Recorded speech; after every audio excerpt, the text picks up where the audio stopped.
बिस्मिल्लाहिर्रहमानिर्रहीम। अल्लाह की ज़ात पाक का बहुत बहुत शुक्र है जिसकी इज़्ज़त और अज़मत के सदक़े में अच्छे और नेक काम पूरे होते हैं। अस्सलामु अलैकुम।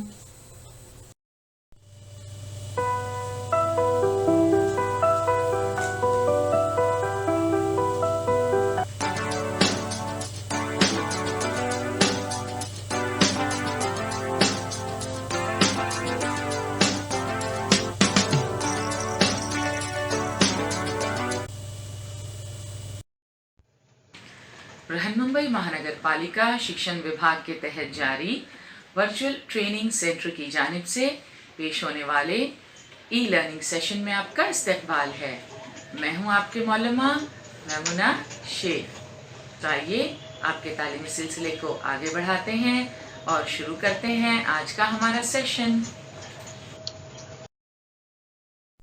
पंजुम जमात के इस सेशन में माहौल का मुताला हिस्सा दुवम में हमारा आज का मौजू है मस्कन से गांव बस्तियां। पिछले असबाक में हमने इंसान के इर्तिका और तरक्की का मुताला किया। हमने देखा कि किस तरह इब्तदाई इंसान ने अपने हाथों का इस्तेमाल करके हथियार बनाना शुरू किया। आप जानते हैं कि हथियारों की शक्ल और किस्मों की बुनियाद पर पत्थर के ज़माने को 3 हिस्सों में तकसीम किया जाता है। पत्थर का कदीम ज़माना, पत्थर का वुस्ता ज़माना और पत्थर का जदीद ज़माना। अब हम इंसान के रहन सहन और उसमें आई तब्दीलियों का मुताला करेंगे। सबक नंबर 7, मस्कन से गांव बस्तियां। आइए सबक के अहम निकात पर एक नजर डालते हैं। 7.1 मस्कन, 7.2 आरजी खैमाजनी, 7.3 गांव बस्तियां। नई मालूमात हासिल करने से पहले आइए अपनी साबका मालूमात को ताज़ा कर लेते हैं। 5वें सबक में हमने देखा कि ताकतवर इंसान बिलखुसूस गारों में बसते थे।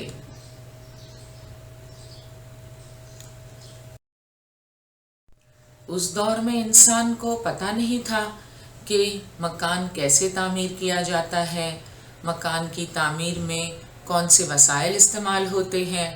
लिहाजा इंसान गारों में रहते थे। गार यानी पहाड़ की खो। और आज आप देख सकते हैं मुख्तलिफ किस्म के मकानात तामीर किए जाते हैं। ऊंची ऊंची फलकबोस इमारतें हमें नज़र आती हैं, मगर उस दौर में इंसान गारों में रहता था। गार चूंकि कुदरती तौर पर मैसर थे, लिहाजा ताकतवर इंसान बिलखुसूस गारों में बसते थे।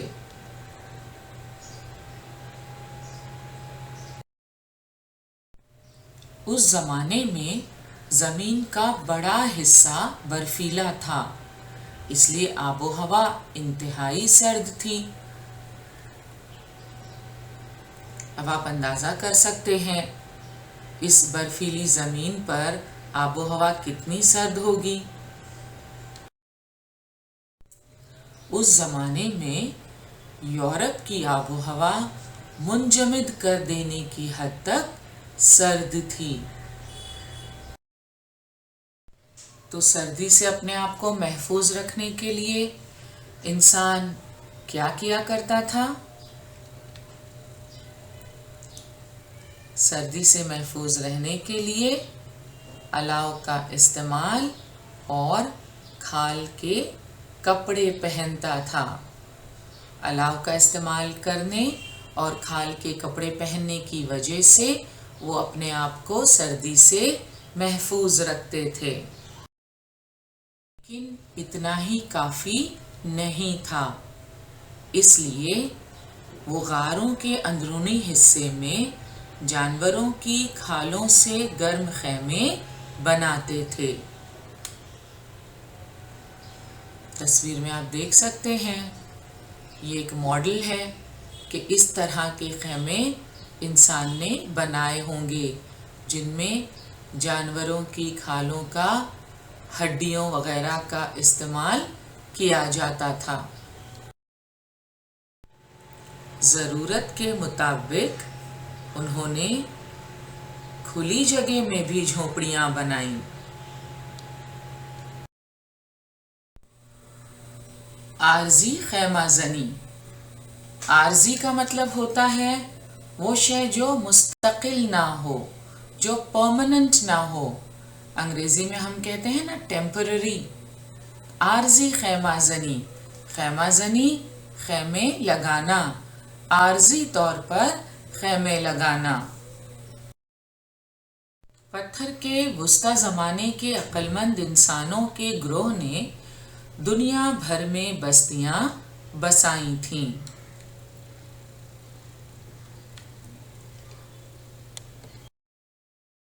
پتھر کے وسطی زمانے میں آب و ہوا گرم ہونے لگی تھی، ہر طرف ماحول میں تبدیلیاں ہونے لگی تھیں۔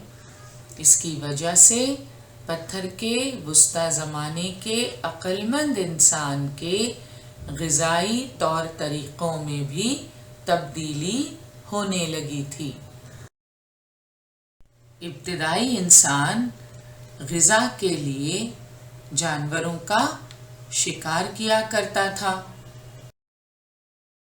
بہت بڑے پیمانے پر ہونے والے شکار اور ماحول کی تبدیلی کی وجہ سے پتھر کے وسطی زمانے تک میموتھ جیسے انتہائی بڑے ڈیل ڈول کے جاندار نیست و نابود ہونے لگے۔ یہ میموتھ ہاتھی کی تصویر آپ دیکھ سکتے ہیں۔ ایک بڑے ڈیل ڈول والا جانور بڑے پیمانے پر اس کا شکار ہونے کی وجہ سے دھیرے دھیرے یہ ختم ہونے لگے، نیست و نابود ہونے لگے۔ ہاتھی تو جسامت میں ویسے بھی بڑا ہوتا ہے۔ میموتھ ہاتھی کا جد امجد تھا۔ جد کا مطلب ہوتا ہے دادا اور جد امجد یعنی پردادا۔ انگریزی میں ہم کہتے ہیں اینسیسٹر۔ میموتھ ہاتھی کا جد امجد تھا۔ The mammoth was an ancestor of the elephant۔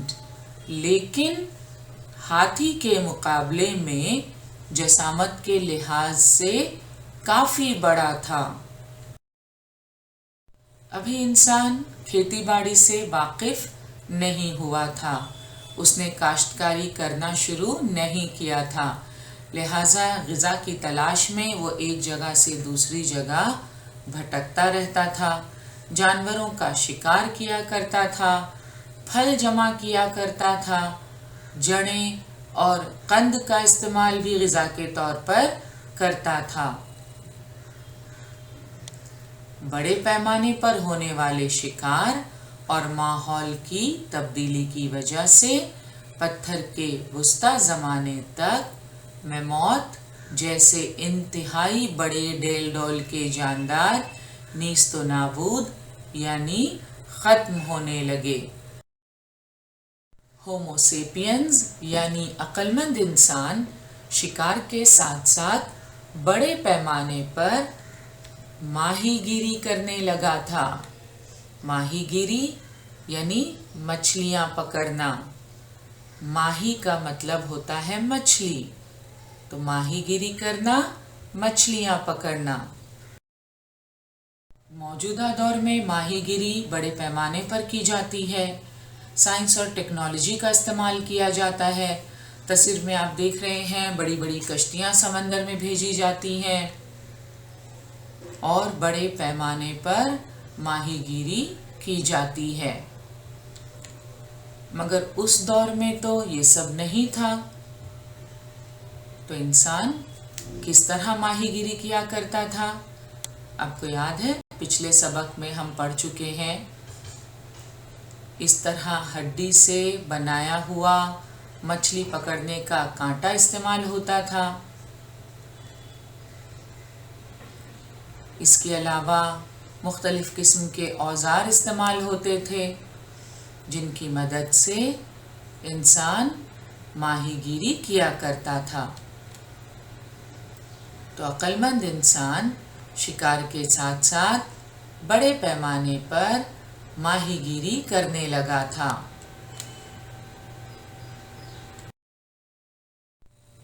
माहीगीरी की शुरुआत के साथ ही इंसान की ग़िज़ा में जानवरों के गोश्त के अलावा मछलियां भी शामिल हो गईं, जिन्हें वो आग पर भूनकर खाया करता था।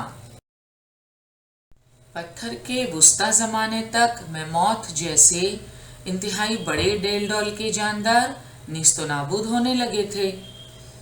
अब इंसान का ज़्यादातर इन्हिसार जंगली सूअर, हिरन जैसे छोटे जानवरों के शिकार पर था। साथ ही ग़िज़ा के लिए अब वो पहाड़ी बकरियों और भेड़ों जैसे छोटे जानवरों पर भी इन्हिसार करने लगा था।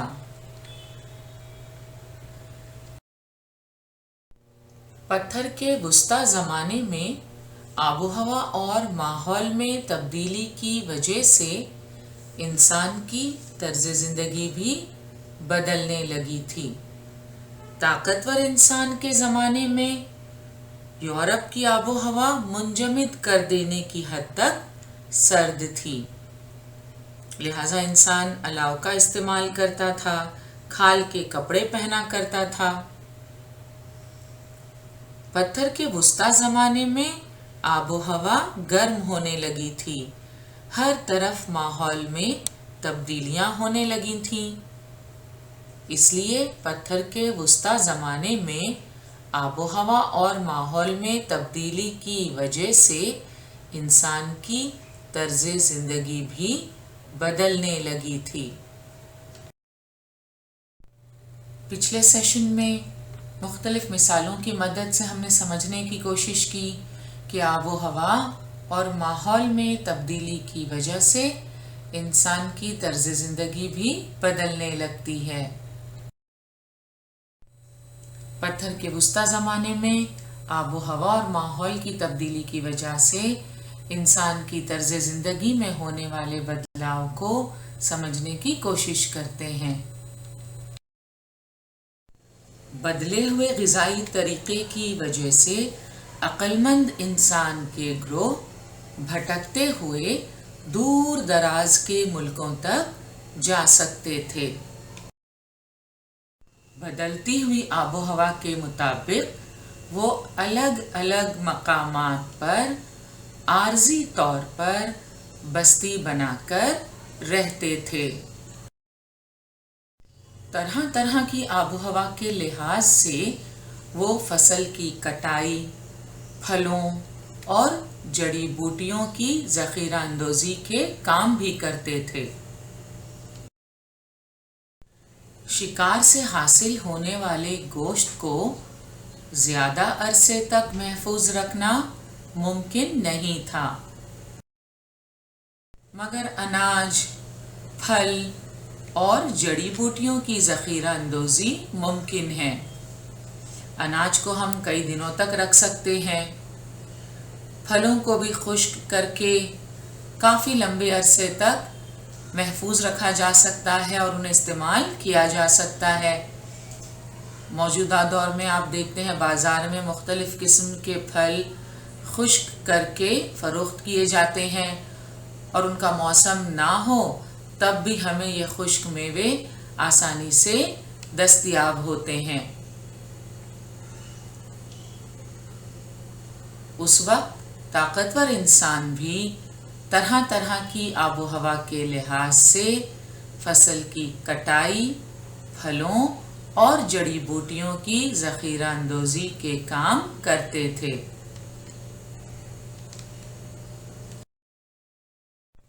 पिछले सेशन में हम पढ़ चुके हैं अक्लमंद इंसान शिकार के साथ साथ बड़े पैमाने पर माहीगीरी करने लगा था। माहीगीरी यानी बिल्कुल ठीक, मछलियां पकड़ने लगा था। मछलियां किस मौसम में बइफरात दस्तयाब होंगी? बइफरात यानी कसरत से, बहुत ज़्यादा। तो अब अपने मुशाहिदे और तजुर्बे की बुनियाद पर ताकतवर इंसान को ये मालूम होने लगा कि किस मौसम में उसे ज़्यादा मछलियां मिल सकती हैं। मछलियां किस मौसम में बइफरात दस्तयाब होंगी, इसकी मालूमात हासिल करके मौके से फ़ायदा उठाया। अपने तजुर्बात और मुशाहिदात की बुनियाद पर ताकतवर इंसान को ये अंदाज़ा हो गया कि किस मौसम में ज़्यादा मछलियाँ पकड़ी जा सकती हैं, कहाँ उसे ज़्यादा मछलियाँ मिल सकती हैं। लिहाजा उसने इस मालूमात से भरपूर फ़ायदा उठाया। किस मकाम पर ज़्यादा शिकार मिलेगा, इसका वो मुशाहिदा करते थे। इन वजूह की बिना पर वो एक मकाम पर लंबे अरसे तक क़याम करते थे। यानी जब उन्हें पता चल जाता था कि यहाँ उन्हें ज़्यादा शिकार मिल सकता है तो वो उस इलाके में लंबे अरसे तक क़याम किया करते थे। जब पता है कि यहाँ ज़्यादा शिकार मिल सकता है तो फिर शिकार की तलाश में एक जगह से दूसरी जगह भटकने की ज़रूरत नहीं थी। तो किस मकाम पर ज़्यादा शिकार मिलेगा, इसका वो मुशाहिदा करते थे और फिर वहाँ लंबे अरसे तक क़याम किया करते थे। जंगल के दरख्तों की कटाई से खाली होने वाली जगहों पर आर्जी तौर पर ख़ैमे नस्ब किए जाते थे। आर्जी तौर पर यानी मुस्तकिल नहीं, बल्कि कुछ अरसे के लिए, कुछ वक्त के लिए। जब तक वहाँ उन्हें शिकार दस्तयाब होता वो वहाँ क़याम करते, और वहाँ जब शिकार मिलना बंद हो जाता तब वो किसी दूसरे इलाके की तरफ निकल पड़ते थे। तो ये आर्जी तौर पर किस तरह ख़ैमे नस्ब किए जा रहे हैं आप देख सकते हैं।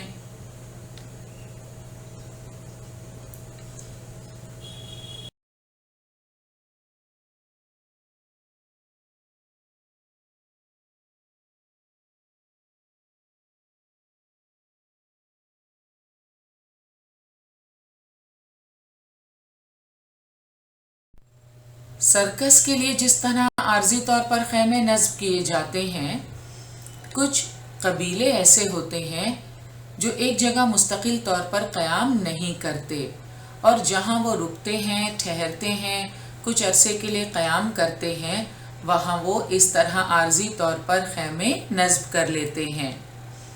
इन्हें खाना बदोश कबीले कहते हैं। खाना बदोश, खाना यानी घर, बदोश यानी कंधे पर। तो इनका कोई एक मुस्तकिल ठिकाना नहीं रहता, ये जहाँ क़याम करते हैं वहाँ इस तरह आर्जी तौर पर ख़ैमे बनाकर रहते हैं। एक लफ्ज़ हमने इस्तेमाल किया खाना बदोश, इसकी वजाहत करते हैं। खाना यानी घर, दोश यानी कंधा, शोल्डर, बदोश यानी कंधे पर। तो ऐसा घर जो कंधे पर हो। खाना बदोश का मतलब हुआ अपना घर अपने साथ लिए फिरना। जो कबायली होते हैं वो एक जगह से दूसरी जगह सफ़र करते हैं, मुस्तकिल किसी एक इलाके में क़याम नहीं करते। लिहाजा उनका घर, ख़ैमा बनाने का साजो सामान तस्वीर में आप देख रहे हैं, ये सब उनके साथ रहता है, इसलिए कहते हैं खाना बदोश कबीले। मुनासिब जगह दिखाई दे तो वहाँ फिर ये अपना ख़ैमा नस्ब कर लेते हैं। کچھ دن یہاں قیام کرتے ہیں اور پھر آگے کسی دوسرے مقام پر سفر کے لیے نکل پڑتے ہیں۔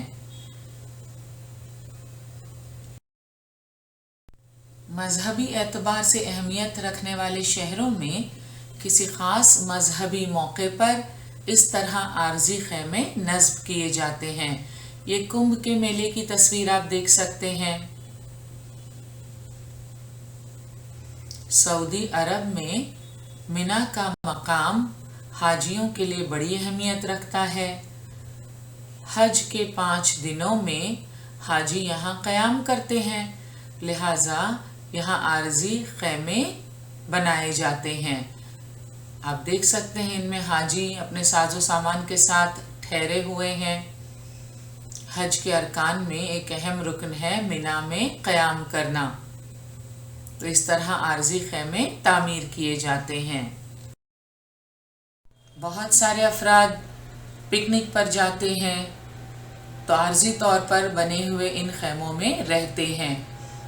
موجودہ دور میں مختلف قسم کی تکنیک کا استعمال کر کے اٹھانے اور استعمال میں آسان یہ خیمے بنائے جاتے ہیں، جنہیں کھولنا اور بند کرنا بہت ہی آسان ہوتا ہے۔ مختلف قسم کے سائز، رنگ اور شیپ میں یہ خیمے بازار میں دستیاب ہیں۔ یہاں آپ دیکھ سکتے ہیں ان عارضی خیموں کو نصب کرنا کتنا آسان ہے، بچے بھی یہ کام آسانی سے کر لیتے ہیں۔ تو موجودہ دور میں اس قسم کے خیمے آسانی سے بازار میں دستیاب ہیں۔ تو ہم بات کر رہے تھے پتھر کے زمانے کی۔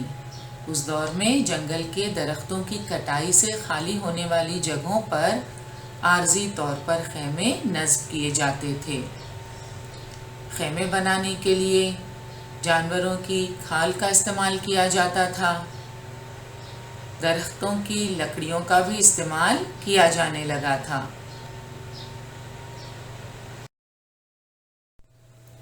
یہ تھی عارضی خیمہ زنی۔ پتھر کے جدید زمانے میں انسان کی طرز زندگی پتھر کے قدیم زمانے اور پتھر کے وسطی زمانے سے مکمل طور پر مختلف تھی۔ پتھر کے جدید دور میں انسان اناج پیدا کرنے والا بن گیا تھا۔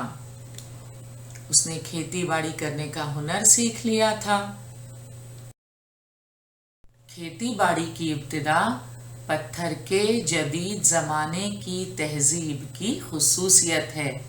جب انسان نے کھیتی باڑی کرنا شروع کیا تو اس کی زندگی میں کئی تبدیلیاں رونما ہوئیں۔ کھیتی باڑی کی ابتدا سے پہلے انسان غذا کی تلاش میں ایک جگہ سے دوسری جگہ بھٹکتا رہتا تھا۔ شکار کی تلاش میں اور پھل، قند، جڑیں جمع کرنے کے لیے مسلسل بھٹکتے رہنا ضروری ہوتا ہے۔ غذا انسان کی بنیادی ضرورت ہے۔ جب انسان نے کھیتی باڑی کی شروعات نہیں کی تھی تب وہ جانوروں کا شکار کر کے اپنی غذا حاصل کیا کرتا تھا۔ شکار کے ساتھ ساتھ پھل، قند اور جڑیں بھی جمع کیا کرتا تھا۔ کسی علاقے میں شکار ختم ہو جائے تو اسے دوسرے علاقے کا رخ کرنا پڑتا تھا۔ اس طرح شکار کی تلاش میں پھل، قند اور جڑیں جمع کرنے کے لیے انسان مسلسل ایک جگہ سے دوسری جگہ بھٹکتا رہتا تھا۔ انسان نے جب کھیتی باڑی کا ہنر سیکھ لیا، کاشتکاری کرنے لگا تو ایک جگہ سے دوسری جگہ بھٹکنے کی ضرورت باقی نہیں رہی۔ آپ بتا سکتے ہیں کیوں؟ کیونکہ اب طویل عرصے تک کے لیے کافی ہونے والے اناج کا انتظام کھیتی باڑی کے ذریعے ممکن ہو گیا۔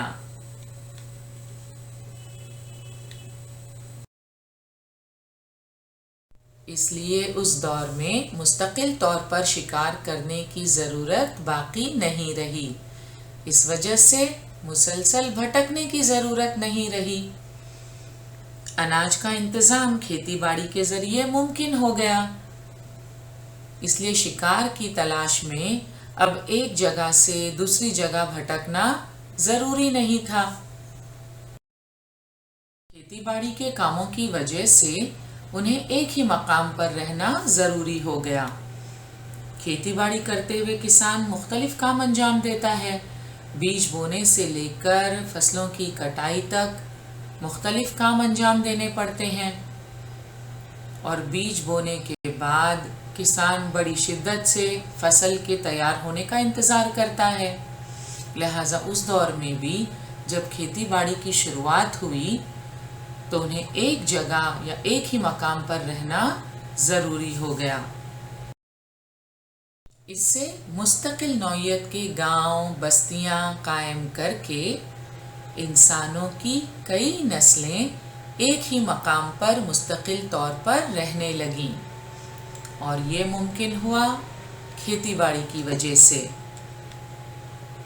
طویل عرصے تک کے لیے کافی ہونے والے اناج کا انتظام کھیتی باڑی کے ذریعے ممکن ہو گیا، اس لیے اس دور میں مستقل طور پر شکار کرنے کی ضرورت باقی نہیں رہی، اس وجہ سے مسلسل بھٹکنے کی ضرورت بھی نہیں رہی۔ اس کے علاوہ کھیتی باڑی کے کاموں کی نوعیت کی وجہ سے انہیں ایک ہی مقام پر رہنا ضروری ہو گیا، اس لیے مستقل نوعیت کے گاؤں بستیاں قائم کر کے انسانوں کی کئی نسلیں ایک ہی مقام پر مستقل طور پر رہنے لگیں۔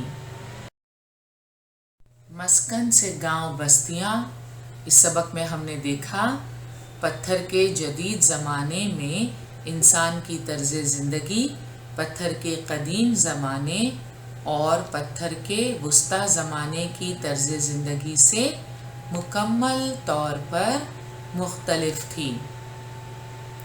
شروعات میں انسان غاروں میں رہتا تھا، اور پھر دھیرے دھیرے انسان نے بستیاں قائم کیں۔ بستیاں قائم کر کے انسانوں کی کئی نسلیں ایک ہی مقام پر مستقل طور پر رہنے لگیں۔ بستیوں کے سماجی اتحاد اور تہذیب کے مختلف پہلوؤں کے بارے میں انشاءاللہ ہم اگلے سبق میں معلومات حاصل کریں گے۔ And it's activity time now. آپ کی درسی کتاب میں صفحہ نمبر 33 پر عملی کام دیا ہوا ہے۔ مختلف قسم کے گھروں کے ماڈل تیار کیجیے۔ آپ کی سہولت کے لیے ہم نے گھروں کی مختلف اقسام کی تصاویر اس پریزنٹیشن میں شامل کی ہیں۔ آپ ان تصاویر کو دیکھیے، یقیناً گھروں کے ماڈل بنانے میں آپ کو کافی مدد ملے گی۔ تو آئیے شروع کرتے ہیں گھروں کی اقسام۔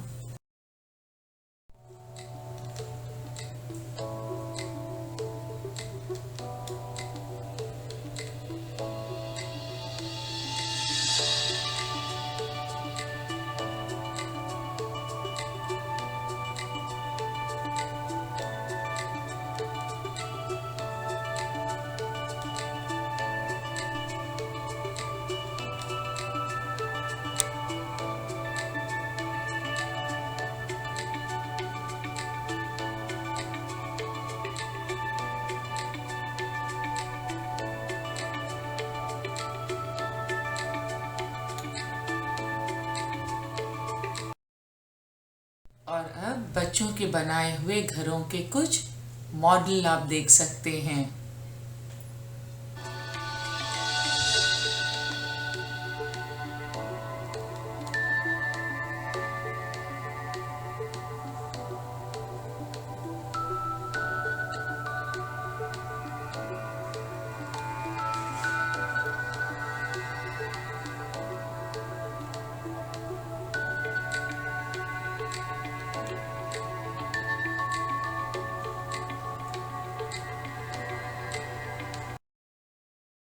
हमें उम्मीद है ये अमली काम आप ज़रूर करेंगे और इसके लिए आपको महंगी चीज़ें ख़रीदने की भी ज़रूरत नहीं है। आपके घर में आसपास जो बेकार पड़ी हुई अशियाँ हैं, जो वेस्ट मटेरियल है, आप उनका इस्तेमाल करके घरों के मॉडल तैयार कर सकते हैं। आज का हमारा सेशन यहीं मुकम्मल हुआ। इंशाल्लाह अगले सेशन में ज़रूर मिलेंगे। अस्सलाम वालेकुम।